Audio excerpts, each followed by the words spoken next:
Hello，大家好，欢迎来到我的小厨房。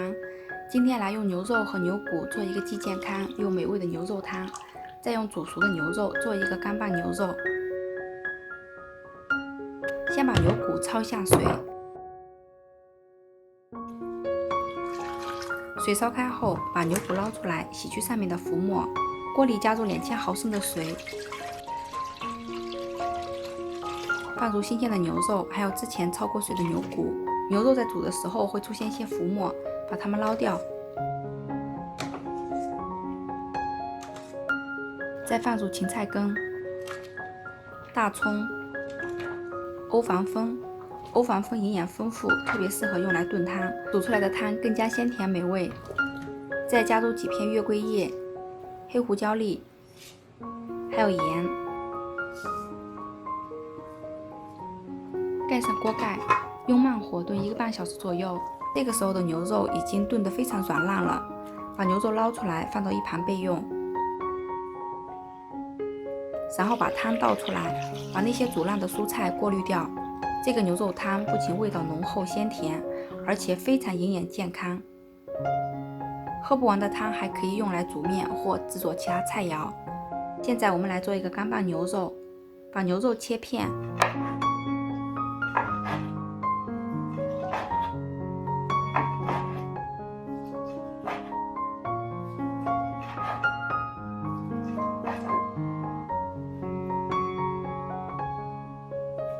然后再来切点黄甜椒，我这里只放了50克的黄甜椒，但是如果你喜欢，也可以多放一些。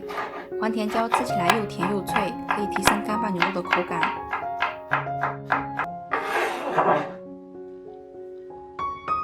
最后再来切点鲜菜，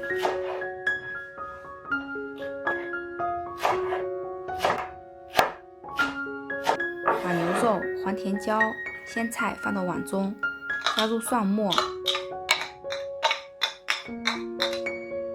花生碎、盐、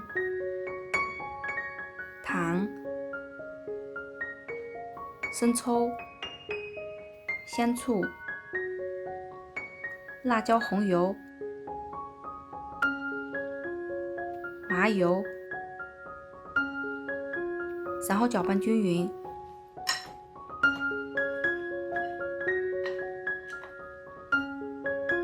搅匀后再加一点牛肉汤进去，这样牛肉吃起来才不会太干。拌好后的牛肉放到冰箱里冷藏2个小时，这样可以让牛肉更加入味。这道干拌牛肉色泽漂亮，口感清爽，是一道老少皆宜的凉菜。如果你喜欢我的视频，请帮忙点赞转发，还没订阅我频道的朋友们，请订阅我的频道。感谢你们的观看，我们下期再见，拜拜。